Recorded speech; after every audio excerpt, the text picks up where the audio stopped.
Buenas tardes, buenos días para ti, doctora Aiken. Siguiendo con las actividades de celebración del 30 aniversario de los encuentros de Investen-isciii, tenemos esta tarde o esta mañana el honor de contar con la excelente participación de la doctora Linda Aiken. La doctora Aiken es una de las figuras más influyentes a nivel internacional en su investigación en la investigación en cuidados, en políticas sanitarias y en la seguridad del paciente. En su seminario titulado La colaboración internacional, dotación de enfermería y atención sanitaria seguras. La doctora Aiken ha titulado esta presentación con el título de Problemas globales de la enfermería, cuáles son los desafíos y las soluciones. Abordará el impacto de la dotación de enfermera en los entornos de práctica profesional, sobre los resultados de salud y la calidad asistencial, así como el papel que tiene la colaboración internacional en la transformación de los sistemas sanitarios. Linda Aiken es profesora de enfermería y sociología y además directora y fundadora del Centro del Center for Health Outcome and Policy Research de la Facultad de Medicina de la Universidad de Pensilvania.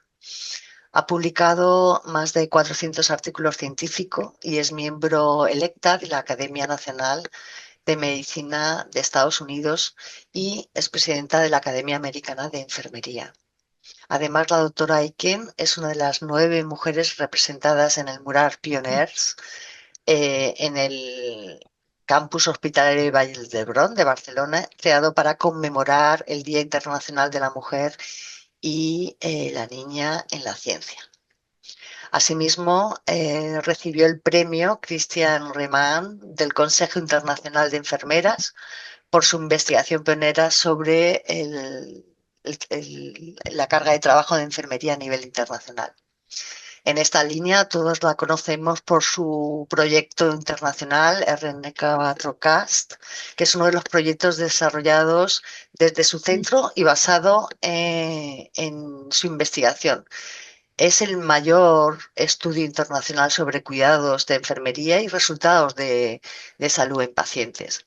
Se implementó en 30 países, incluyendo Estados Unidos, Europa, Asia y Chile, y con financiación de diversas fuentes, incluso la Comisión Europea. España también participó en el RN4CAS con el liderazgo de la doctora Moreno Casba y la implicación de algunos miembros de Investen-isciii. Actualmente codirige el proyecto Magic for Europe, un proyecto financiado por la Unión Europea y orientado a mejorar el bienestar de los profesionales sanitarios y los resultados de salud de los pacientes. Muchísimas gracias, doctora Aiken. Cuando usted quiera puede comenzar su ponencia. Okay, thank you, Isabel, and good afternoon to all of my colleagues in Spain. It's a pleasure for me to share Nurses Day with you, so happy Nurses Day to all of us. And as Isabel has said, I have had the honor of collaborating with Mate Marino and Investen for over 20 years. And Isabel's been a part of that as well. And some of those 400 publications, we have many Spanish co-authors, including obviously Mate. So I've been asked to talk about global issues in nursing, both challenges and solutions today. That's a big topic. So I will just touch on some of the major issues in a PowerPoint for a brief period.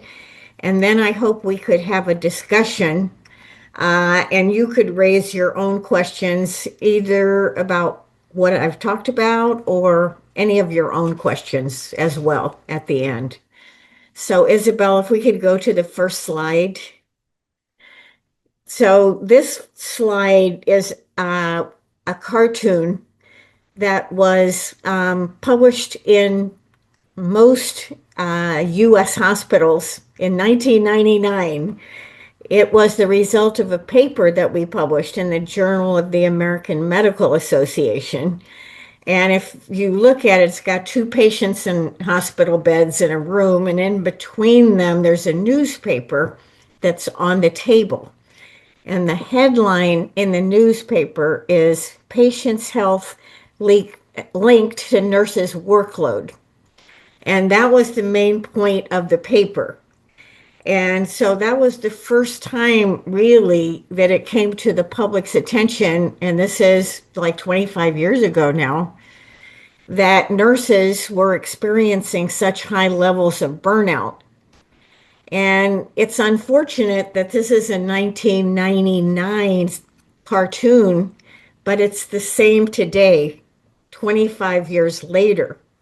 So when you ask me what is one of our major challenges in nursing, it's really how to reduce nurse burnout and improve nurse satisfaction with their jobs, particularly in hospitals, but not only in hospitals, because high burnout is also a problem of nurses in long-term care and primary care. So I wanted to start with this cartoon, which really to us is, even though it's supposed to be fun, cartoons are supposed to be funny, this is not funny to us because it's a major problem in our field. That the idea, the patient says, you don't look so good, should I call the nurse? And of course, the patient in the other bed says, I am the nurse. So the idea is that in some cases, nurses are so overworked and experiencing so much stress that in some ways they are almost as sick as the patients they're trying to take care of. So have the next slide, Isabel. So the next slide is bringing you more current data from the study that we're doing right now of 6 European countries. This is a part of an intervention study, so we had to go from our original 15 hospitals, 15 countries that we studied and are in forecast that Isabel and Mate Marino were involved in, down to 6 European countries. And just so you'll know who the countries are, Belgium, England, Germany, Ireland, Sweden, and Norway. But we think that these numbers that we've gotten in this big study in these 6 countries are more or less similar to the experience across Europe, because they're certainly similar to what we're experiencing in the US and in Australia. And we just published a paper on South Africa. So all the countries that we've been studying have approximately the same findings, which is about 25% of nurses at least are experiencing high burnout in countries around the world. And actually in the US, we have the highest rate of burnout, and it's really closer to 50% than to 25%. And also, as I've shown in the second column, our physician colleagues are also experiencing these same problems with their own well-being. And one point that I'd like to emphasize here, I have it red, which is these are the proportion of nurses that we surveyed recently who say they intend to leave their jobs in hospitals. And so that's almost a third in Europe of nurses currently working in hospitals that say if it were possible, they would leave their job in that hospital. And I will get to this in a minute, but this is the major problem we're facing in nursing now, is not so much that we don't train enough nurses. The problem is we're losing too many nurses that have already been educated. And as you look down the columns, you can see that almost 24% of nurses are dissatisfied with their jobs. Um, Again, almost a quarter of them have say that their overall health, their own personal health, is not good. And about 40% and even higher for physicians say that work in hospitals doesn't leave enough time for personal life and to balance your personal responsibilities with your work. And that is one of the major things that we find about why nurses leave their jobs in hospitals. So the next slide, please. So the conclusion when we look at, Isabel, can you go to the next slide? The bottom line here is that the World Health Organization estimates that we have a shortage worldwide of something on the order of 28 million nurses. But the WHO estimates that the global shortage of nurses is due in large part to our failure to retain the nurses who've already been educated so that they spend, their reasonable career working in nursing, like a career of like 20 years, for example. So the WHO is saying that if all the nurses that we train really worked actively in clinical nursing in some setting for 20 years or more, we wouldn't really have the acute shortage that we have today. And I think this is a really important issue for us because, and even for our governments, because most governments now are focusing on trying to train more nurses. But if we look at the data that we already have, none of our countries can really train enough nurses if we don't retain more of them that have already been educated. And so now the whole idea of how do we solve the shortage of nurses at the bedside is really shifting from trying to train more nurses to trying to keep more nurses. And if we want to try to keep more nurses that have already been educated, then we'll have to address the root causes behind the retention failures, which is high job dissatisfaction and high burnout. Isabel, if we could have the next slide. And here, on Nurses Day internationally, I think it's appropriate for us to look back at the pandemic. And all of us know that this was one of the biggest crises in healthcare in at least our lifetime. This was the COVID-19 pandemic. And more nurses lost their lives worldwide from caring for COVID-19 patients than any other health profession. So the sacrifices of nurses and their families during COVID were immense in every country in the world. And in the short term, we got a lot of gratitude and recognition from our governments, from families, from our communities, because nurses really saved thousands of lives. They continued to take care of patients even though their own lives were at risk. But if we look back now, the pandemic, its main effects are in the past, but really, nurses haven't benefited from this immense investment that we made in a time of a world crisis. And I think we all thought in nursing that if we gave everything we had to save those COVID patients, to keep our healthcare systems operating, that it would be fair for us to expect that our governments and the citizens would return that gratitude with trying to help us fix some of the problems in nursing, like nurse understaffing and the high burnout rates. But it hasn't happened. And Isabel, can we have the next slide? Just to show you, we've been tracking in not only the US, but in other countries to say, have the conditions of nursing practice actually improved? Even if we compare to before the pandemic, and we all remember that things were not necessarily so good before the pandemic. And we showed that in Spain with our results from RN Forecast, where we showed before the pandemic, also lots of nurses were dissatisfied with their work. In Spain, the burnout was high.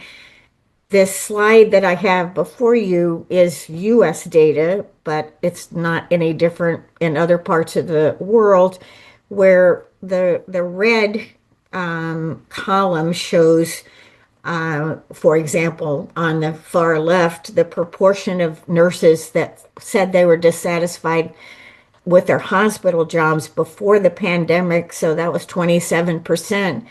And now, after the pandemic and after nurses made such immense sacrifices, now even more of them are dissatisfied, 32%. So you can see in everything we look at with regard, the next one is intent to leave. So before the pandemic, 21.8% of nurses say they intended to leave within a year, but now it's up to 27. It's a significant increase. So even though nurses did everything possible that we could do during the pandemic to protect lives and to keep our hospital systems working, everything is worse now for nurses than before. So even though temporarily the public was satisfied and showed thankfulness for what nurses had done, we don't see it any longer in terms of the investments that our governments are making in nursing or that hospital management is making in nursing. Also, we see that patient safety is getting worse. So before the pandemic, really a large number of nurses then, 44%, gave their own hospital an unfavorable patient safety rating, but now it's up to 53%. So according to nurses, care is even more unsafe now than it even was before the pandemic. And then the final two um, columns that you see is looking at the proportion of nurses that are not confident in management resolving clinical care problems. So this is when you identify a problem in clinical care and you pass that information on to management, but you feel like you're unheard and there's no response. So this is an amazingly, I think, bad statistic that we find everywhere, which is really the majority of nurses that are working in hospitals. They have no confidence that management is listening to their appraisals of patient care or acting on nurses' recommendations to improve care. And this is not only bad for patients, but it's really bad for nurses, and part of the reason why nurses are burned out.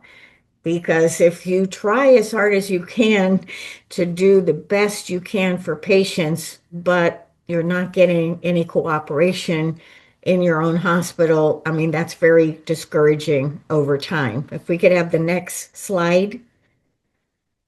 So, recruiting and retaining the best nurses in clinical care requires us to make some changes. And particularly, we need to modernize nurse work environments. And I'm talking specifically about hospitals here because we have a lot of data on hospitals, but this is also true in long-term care and in primary care. We have to modernize the nurse work environments so that more of the decision-making authority is devolved to clinicians. Clinicians are the experts on what patients need, not managers and not government. It's nurses and doctors really know what patients need. And so the organizations in which they work need to recognize that they are the experts and to listen and respond to the recommendations that nurses and physicians make. Now, have we learned anything about how to do this? How do we modernize nurse work environments? Well, we have a very good evidence-based intervention to modernize and improve nurse work environments called the Magnet Recognition Program. It began more than 40 years ago in the US. Many hundreds of studies have been done on magnet hospitals in the US and in other countries, showing that if the basic principles of the magnet model are implemented, then we, hospital work environments improve and so do patient outcomes. And if we could have the next slide, Isabel. The reason that we went from RN forecast, which, as Isabel explained in the beginning, was a huge study of 15 European countries where we used the same survey, the same protocol. We surveyed thousands of doctors and nurses in hospitals, including Spain, 15 of them in Spain, as well as some other countries. And we identified high levels of burnout and high levels of job dissatisfaction. So, and we published just on that one study over 100 papers. And it was very clear that the hospitals in Europe, just like hospitals in other countries, had major problems with nurse burnout and in being able to retain nurses. So then we proposed to the European Union, okay, we know there's a problem. We don't have to keep studying the problem and keep documenting the problem. Now we need a solution to the problem. And so we turned to the magnet model to say to the European Union, okay, here is an idea that's worked mostly in the US over 40 years, but there are international magnet hospitals as well, where it also works. But we've never really tested the idea. If you take this American idea of magnet and you try to implement it in Europe to scale, what I mean to scale is not just that one or two hospitals can get magnet, but that the majority of hospitals in Europe could implement the magnet model and therefore improve their outcomes. And so we proposed to the European Union, and they funded us to implement in an experimental design the magnet model in 65 hospitals in 6 countries. And we tried to recruit a minimum of 12 hospitals in each country that would agree to try to implement this model.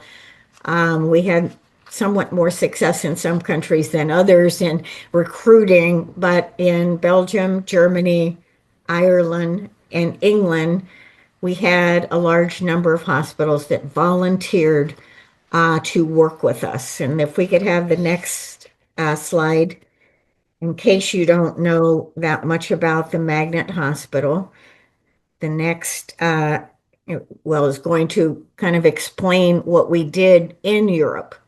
So, and by the way, these little squares that you see on my slides, if you take a picture of them with your phone, they go directly to the paper.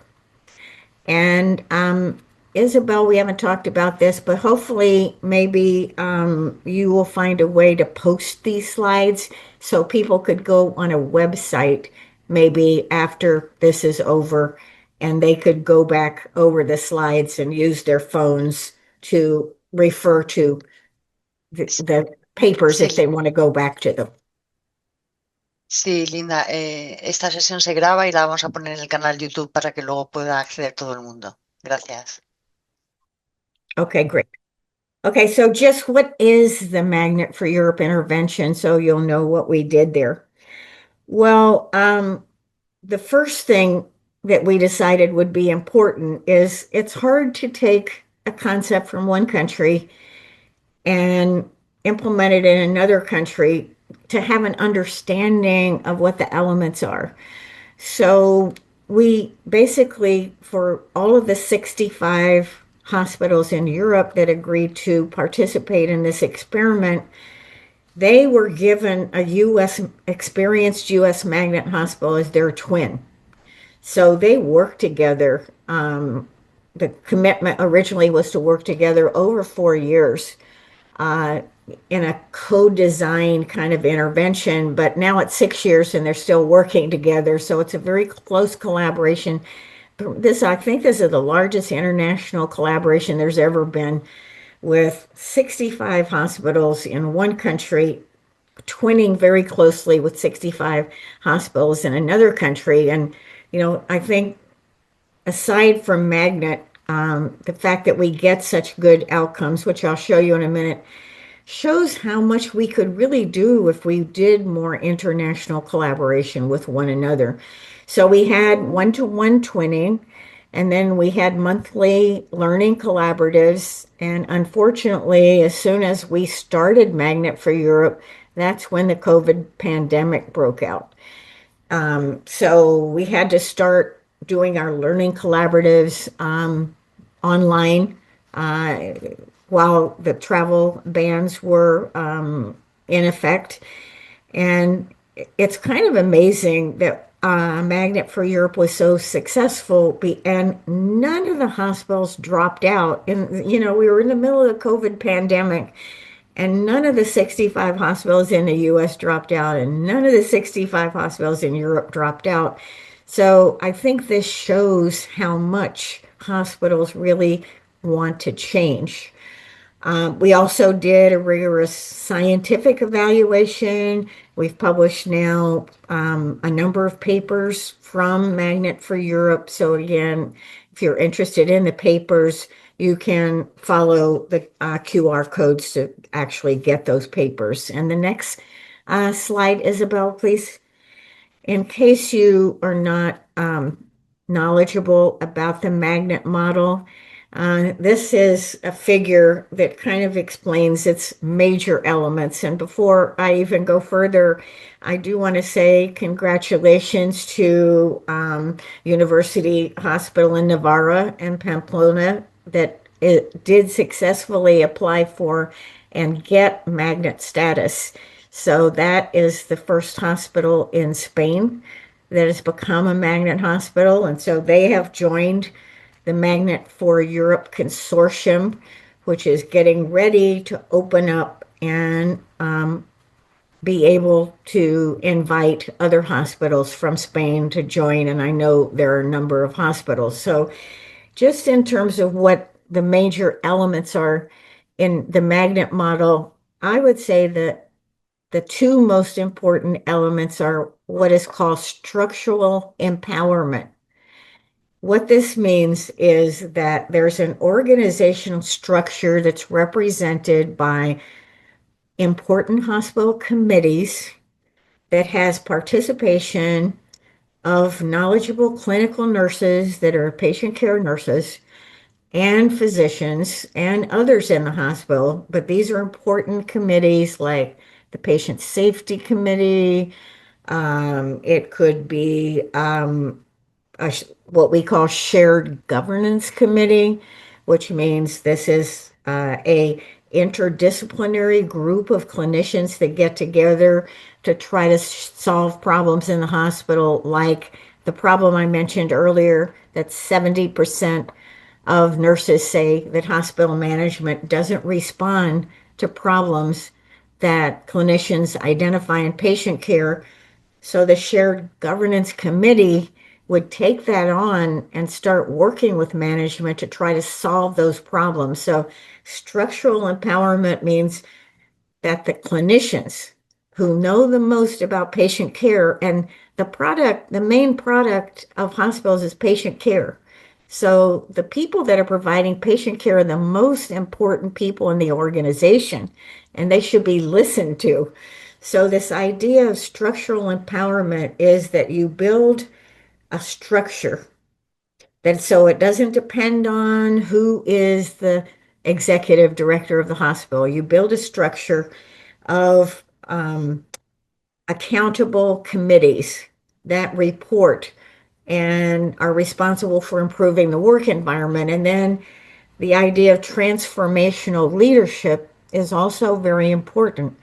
which means that you try to appoint leaders that understand the clinical aspects of care, because again, that's the main thing that hospitals do, even if they're not clinicians, that they understand or surround themselves with clinicians to inform their decision making.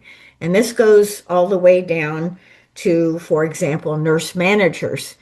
So the Magnet Hospital model has standards with regard to continuing education of nurse managers to try to help nurse managers be more effective in their management roles, and similarly with management all the way up the structure. And then the basic idea of empirical outcomes, which is the orange in the middle, means that all these decisions are guided by patient outcomes and also outcomes about the well-being of clinicians. And so magnet hospitals have a data collection system on metrics, and they use the outcome metrics of patients and the outcome metrics of nurses and physicians, like job satisfaction, to make decisions in the hospital. So this is kind of a simple idea. You create an organizational structure to empower clinicians. You create a structure that demands that everyone in a management position has the education and the expertise to be a good manager. And then you support exemplary professional practice by evidence-based practice, being open to new knowledge, and using specific outcome metrics to ask yourself, are we doing a good job? So the next slide, I'm going to tell you about our experience in Magnet for Europe, because we've really had some amazing results. So at the moment, 10% of hospitals in the US are recognized magnet hospitals. That's about 600 hospitals in the US. Um, and so if we, and and because 10% of the hospitals already have successfully implemented this, the idea is more powerful than in the 10%, because every hospital in the US wants to be a magnet hospital, because these 600 hospitals have set the bar, and they've shown that they're better, and they've shown that they can improve their work environment. So the idea of the magnet model has a bigger impact on hospitals in a whole country, way beyond the 10% that have magnet, because it establishes an example that everyone can copy. I mean, maybe they won't be able to implement it in full, but we've seen that just having the magnet model over 40 years in the US has really improved the quality of work environments in all hospitals in the US. So then we asked, well, if you did this in Europe, is it feasible to implement with this idea that really comes from the US? Can European hospitals that are committed to improving their work environments, can they take this model and do it in the European context? And so we found that over a 2 year period, each one of these blue bars is a hospital that's in our project. And you can see, and what we're measuring here is the percent of all of the different magnet elements that these hospitals were able to implement in just a 2 year period. There are about 74 specific elements of the magnet model. The thing we like about the magnet model is there's a manual, and you can take the manual, and it's been translated into many different languages and so forth. And having the manual is the same thing when you build a house and you have an architectural drawing of the house that guides the building of the house. You could take that architectural drawing of a house, and every time you use it, the house would look the same if you build new houses. This is the idea behind Magnet. So you take the workbook that has detailed descriptions of how do you implement all these different components like the structural empowerment, the committee structure.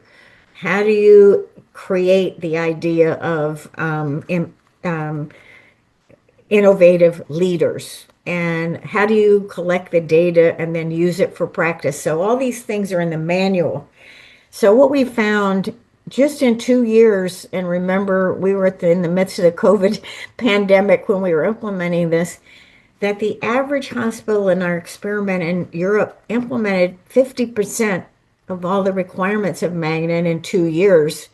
And some of them got as far as 90%.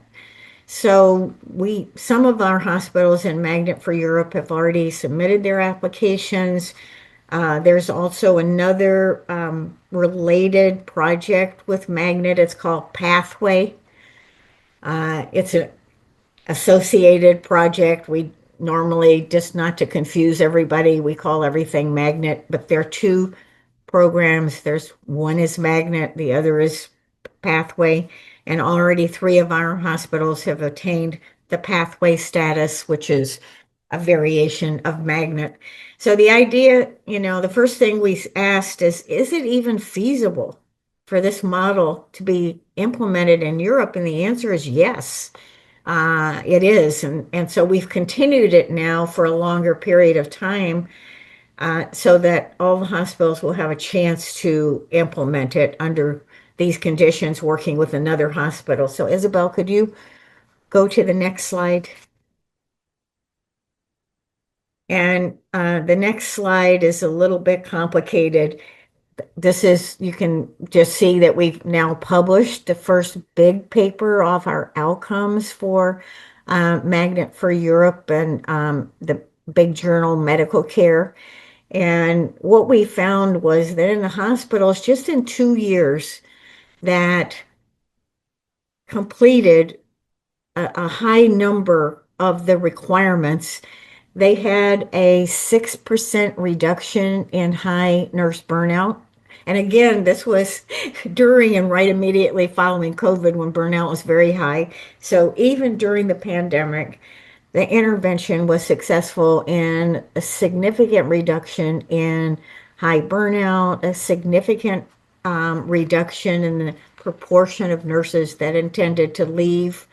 Um, Also, a significant decline in unfavorable patient safety grades for hospitals.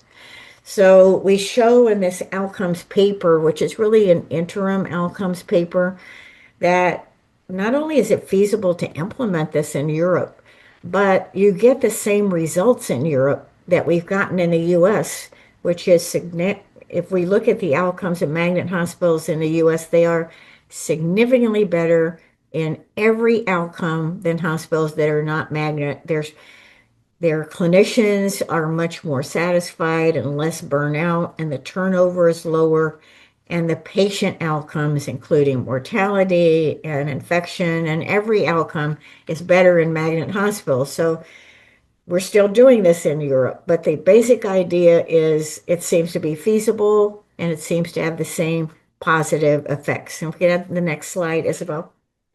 So this is an easier slide to read. It's just a summary. So we found that each 10% increase in the components of the gap analysis that were completed in these hospitals in Europe, every 10% increase in them, these items, was associated with a significant reduction in high burnout, a significant reduction in nurses who intend to leave their jobs, a significant reduction in sleep disturbances among nurses, significant reduction in the proportion of nurses that would not recommend their hospital as a place to work. A reduction, significant, all these are significant reduction in nurses not feeling involved in the team, a reduction in nurses experiencing low engagement in work, reduction in fair or poor ratings of care quality, and a reduction in unfavorable culture of patient safety. So these are all the things that we've been trying to do for decades. And we're able to show that this magnet hospital model, if it's implemented, can help us improve work environments. So we don't have to live with poor work environments in nursing. These are things that are changeable. This is why we did the study, to show we don't just have to complain and have this problem forever. If we mobilize ourselves, we can improve nurse work environment. So if you could have the next slide, Isabel. Just wanted to make a couple of emphasis points, and one is the importance of a hospital having a chief nurse officer.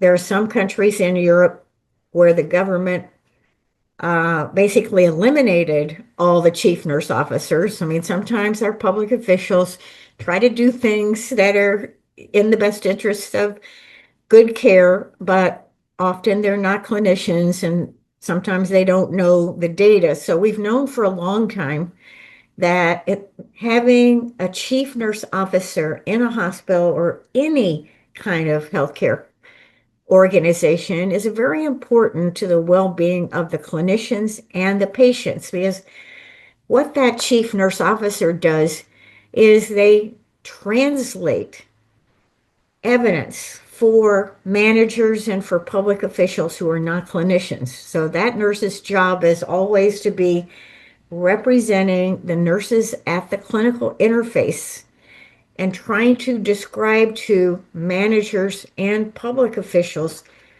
what is good nurse staffing and to advocate for it, for example.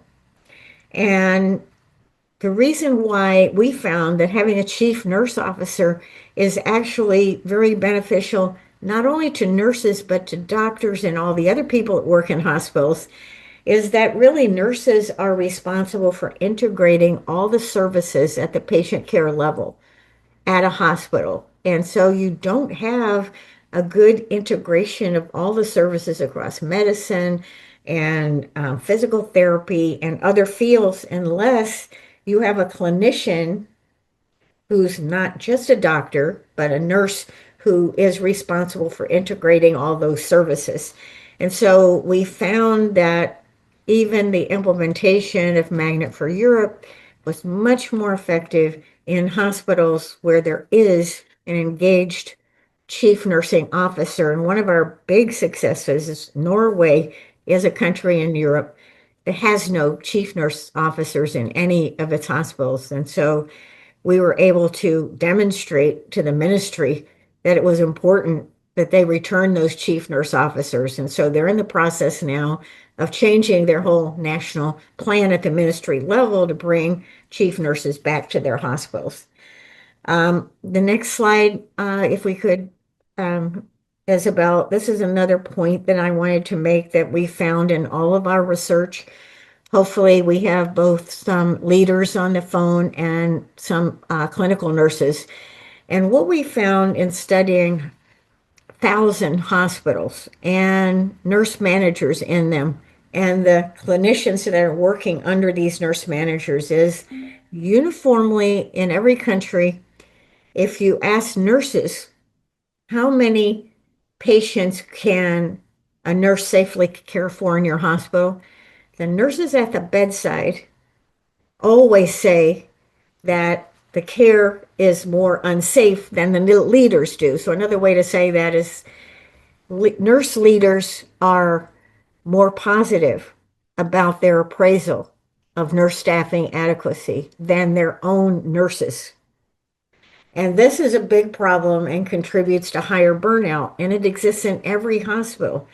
So if I could restate that to not make it so confusing, nurse managers in hospitals routinely appraise nurse staffing more favorably than their own nurses taking care of those same patients.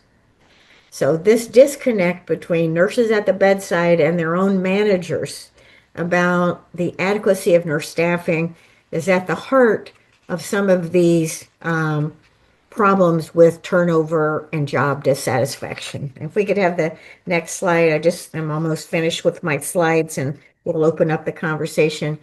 If we have next slide, I just wanted to make a point. We have a big publication in the Journal of the American Medical Association that studies physicians in both Europe and the US. And you kind of expect that if you ask nurses, what is the most important thing you could do to reduce burnout, that the nurses might say, employ more nurses. But we also find that one of the major things doctors say that would help reduce the doctor's burnout is to have more nurses. And so we found, for example, that each 10% increase in nurse staffing adequacy was associated with better doctor outcomes, not just nurse outcomes, but doctor outcomes. So each 10% increase in nurse staffing adequacy is associated with 20% lower physician intent to leave, 7% fewer physicians not recommending their hospital, 12% fewer physicians experiencing high burnout, and 15% fewer physicians dissatisfied with their jobs.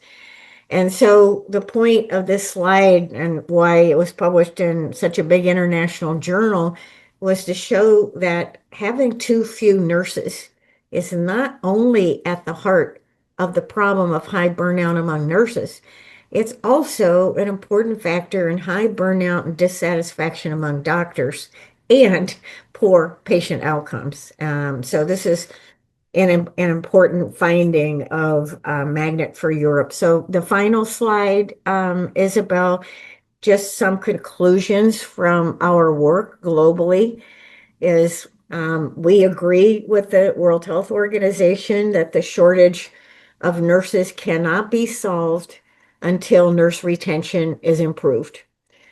Most nurses who leave clinical practice prematurely do so because of high burnout and high workloads. So we conclude, as does the WHO, that nurse retention can only be improved if clinical work environments for nurses are better.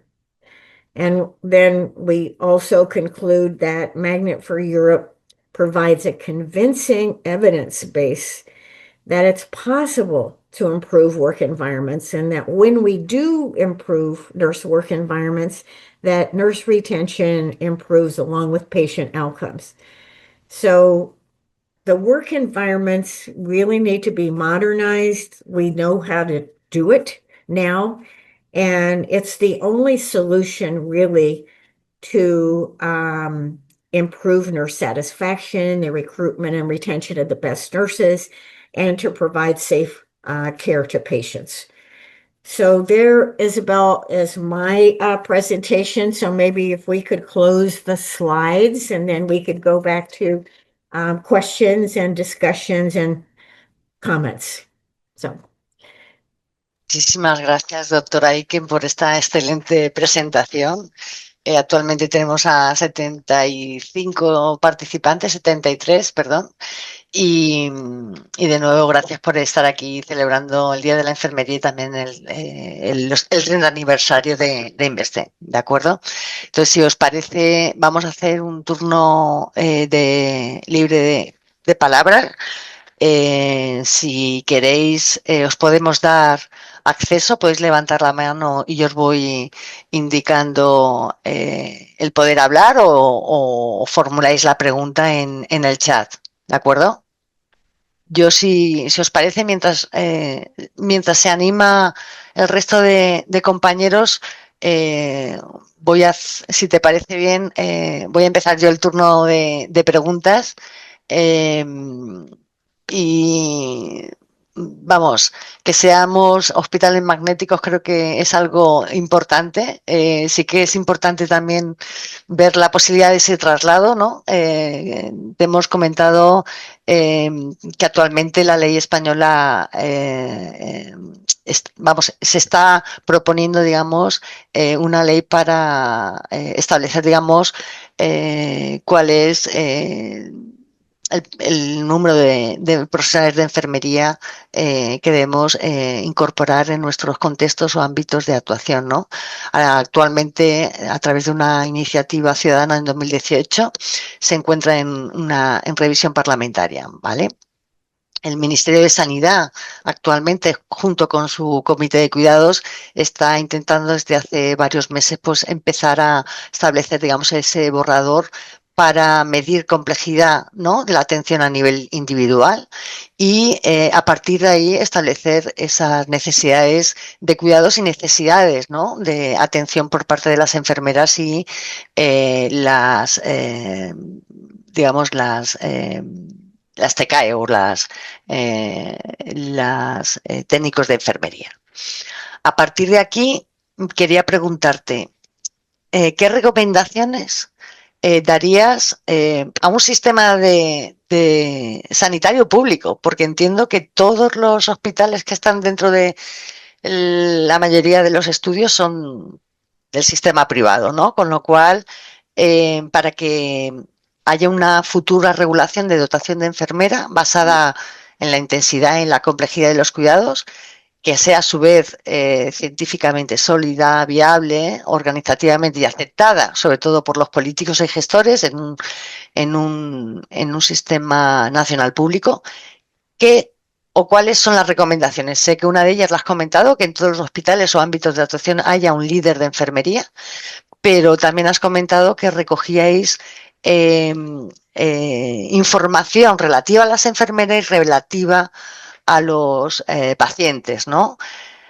Aquí en España tenemos cada comunidad autónoma, cada hospital o cada centro o institución, distintos sistemas de registros, distintas variables, ¿no?, a recoger, y eso para nosotros es muy complicado. Entonces, yo entiendo que los hospitales magnéticos tienen toda la información, digamos, unificada. ¿Hasta qué punto eso se puede trasladar a un sistema público nacional? Y la selección de esas variables, sobre todo las referidas a la complejidad del paciente, ¿cómo ha sido ese proceso o cuáles podrían ser las más adecuadas? No sé si me he explicado bien o me has entendido. Yes, yes. So there are two concepts here. One is nurse staffing adequacy. That's the problem that your ministry is working on. And that's that's a problem that probably needs to be solved through public policy. You know, what is a Ujú, reasonable safe staffing level for hospitals in a country? I'm just going to say the magnet idea is a little bit different. It's mostly a voluntary program. It's not government. And so it's really, I think we need to work on two parallel pathways to solve our problems. I think there's a lot to be said about motivating hospitals themselves to voluntarily make some changes. That's what Magnet's trying to do. It's not a law. It would never be a law. It's to say, okay, here's something that works. And really to hospitals, you could make your environment better and there's a business case for it, and it works. So, but anyway, that's kind of a voluntary initiative that doctors and nurses and hospitals can agree to do, separate from government. Okay, so then on the issue of how many nurses hospitals need, that's kind of more over in the government domain. You need some standards in nurse staffing, which are best established by government. So most of the jurisdictions and countries that have done what it sounds like your legislation is trying to do, they're doing it for the whole health system. So this is not a matter of public hospitals or anything. One good example would be Queensland, Australia. They passed a legislation to set a minimum safe nurse staffing for all public hospitals in the state. California did that in the US, and also we have a new state of Oregon that did that. So these government entities used the existing evidence to establish what would a minimum level be?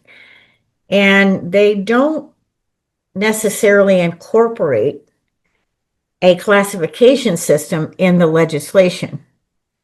What they do is set a different safe staffing level from the evidence that we already have in different kinds of units. And so we know that patients in the hospital have different levels of acuity, but usually they're in different kinds of units. Like the sickest patients are in the intensive care unit.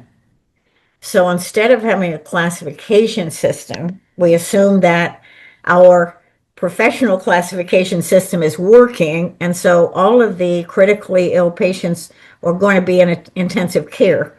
And so then you set the staffing requirement on intensive care. And so, for example, what's become a norm in modern hospitals for intensive care, which most countries are adopting, is that registered nurses should take care of no more than 2 or maximum of 3 critically ill patients at one time. So that basically is a classification system, but it's set at the unit level. And so they do the same thing for, say, general adult medical and surgical units. Depending, and different countries set that at different levels depending upon some of the characteristics of the hospitals, like hospitals that have a very short length of stay, like the US and Australia. So there are not a lot of patients in hospitals that are ambulatory and can, take a shower. None of those patients are in the hospital because their length of stay is very short. So those countries generally say on medical or surgical units that the safe nurse staffing level would be between 4 to 6 patients per nurse.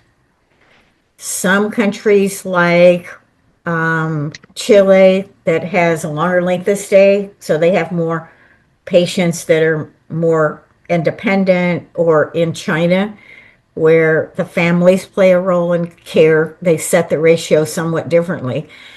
But the point I'm making is the government is not trying to develop a classification system at the patient level, which it sounds like Spain is trying to do. So mostly other countries have moved that development of the classification system over into nursing. Professional nursing does that. And the government is dealing more with setting a standard in different types of units in hospitals or for long-term care. So, it's difficult for somebody from one country to comment on legislation in another country, but it sounds difficult for your government to be in the position of developing a patient classification system.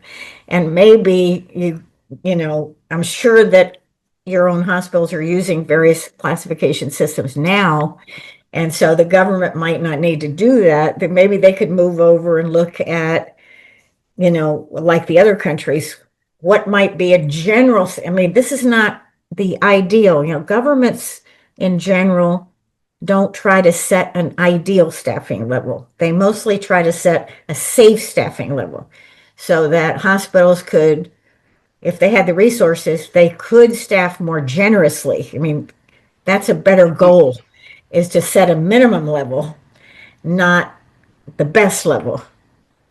So maybe some of those comments Em- might be helpful in a Spanish context.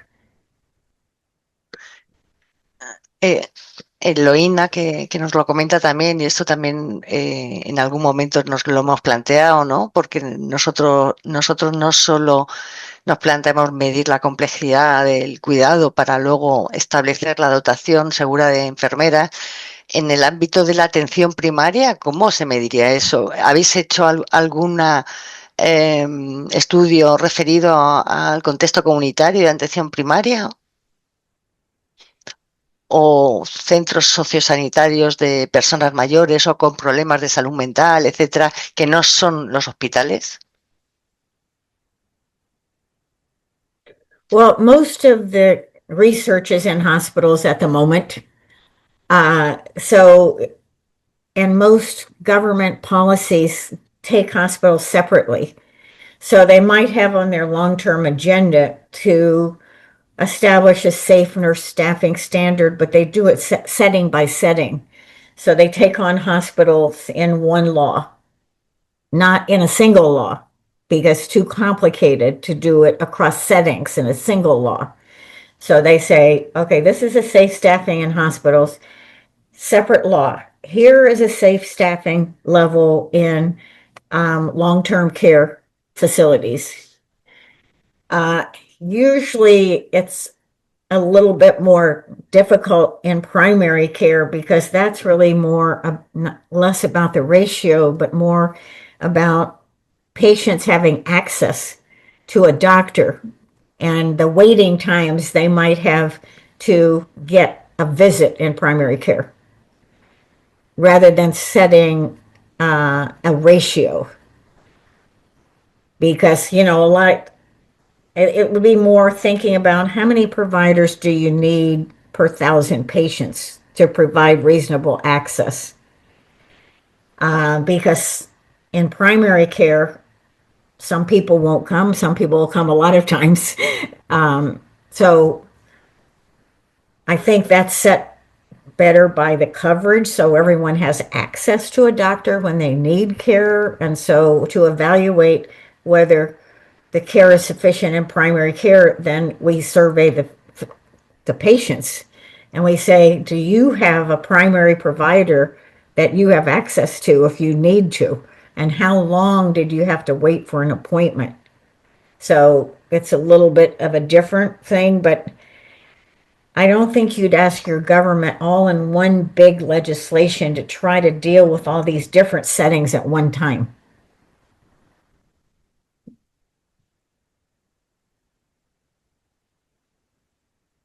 Ya te iremos comentando, Linda, nuestros avances.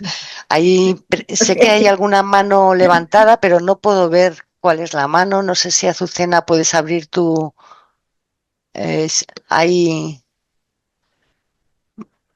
Vale, bueno, veo alguna pregunta más en el chat y pone María José Navarro comenta que cómo se puede acceder a los criterios Magnet para su acreditación.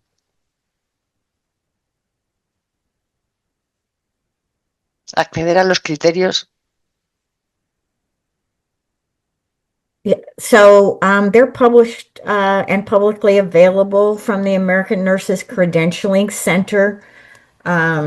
They have, for example, an instrument that is a self-evaluation instrument that's available to the public for anyone that makes a request to the American Nurses Credentialing Center. So that would give you an idea of what are the requirements if you were an interested hospital.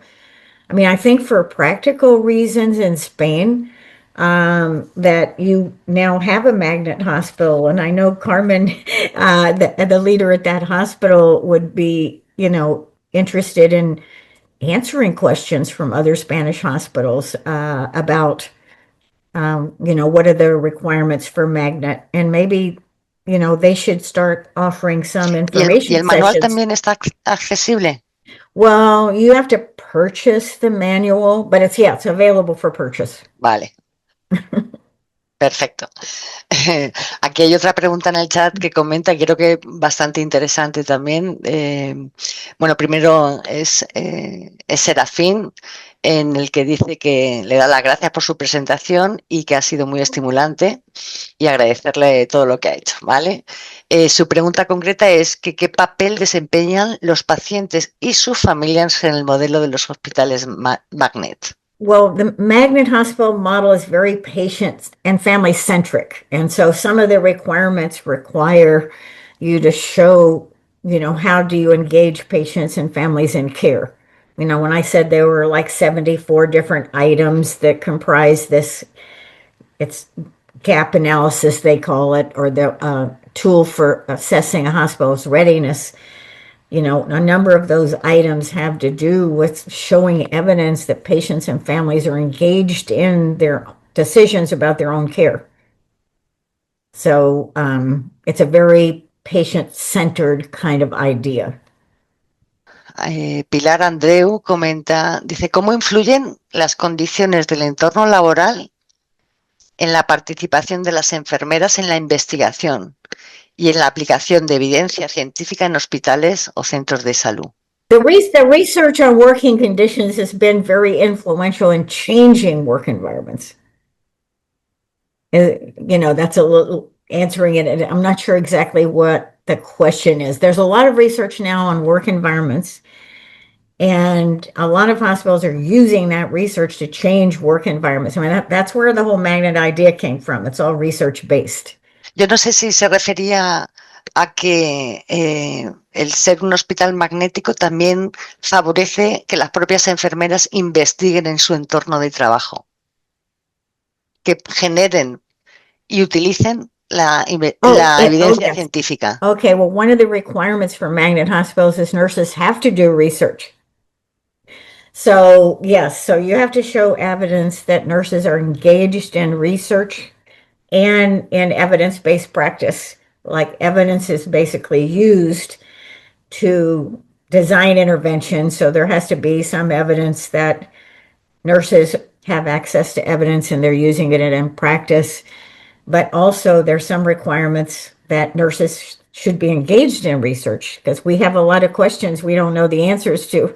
So if we're going to be professional, our nurses that are clinically active need to start generating questions that we need answers to with regard to patient care. And then the hospital needs to create a nursing research program that helps clinical nurses find the answers to these questions. So part of it is, yes, nurses need to be engaged, but also the hospitals need to have some form of a research program that is available to clinical nurses to raise questions and then have some help in answering them. Y aunque igual no me lo puedes decir, pero los indicadores para ello, ¿cuáles son? Pues no sé, número de artículos, formación en máster de investigación o tesis doctorales, o cuáles son los indicadores que evalúan eso. Well, the specific things for magnet there, I think that they require, for example, the hospital to do a study annually that requires a human subjects review. They want to make sure that hospitals have a human subjects review committee to review patient research.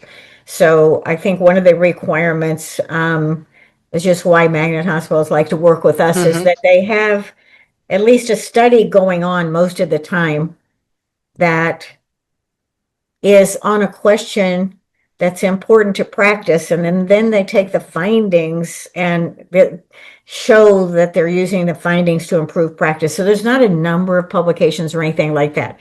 It's a matter of providing evidence that there is a process going on, that research is going on.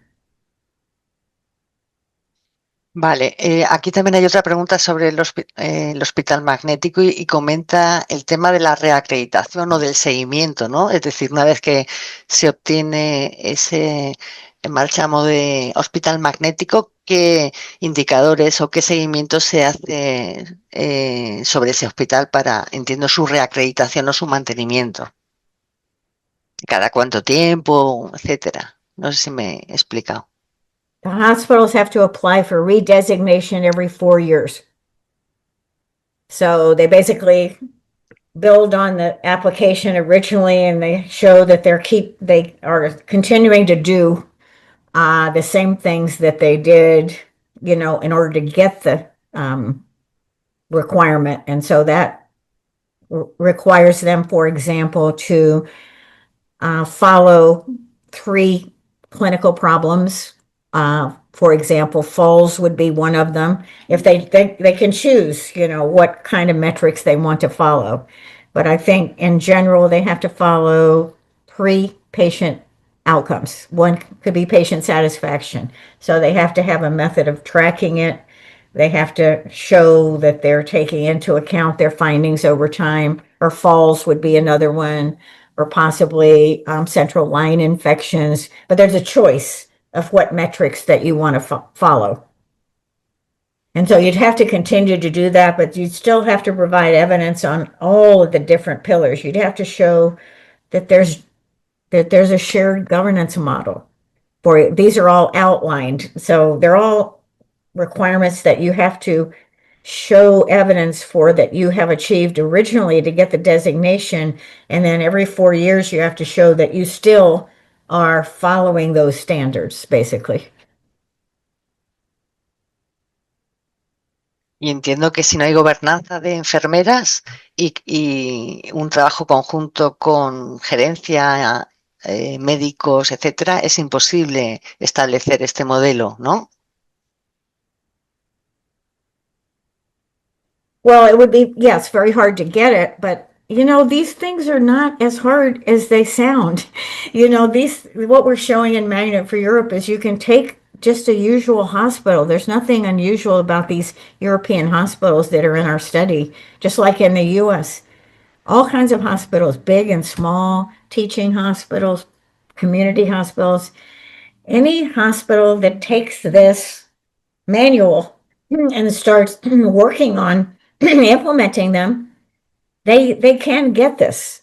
It's not that difficult, really. It's just a different way of thinking about systematically organizing and putting in place what we've all wanted to do forever. I mean, these ideas are really not new. It's just that we get busy and we don't do them, you know.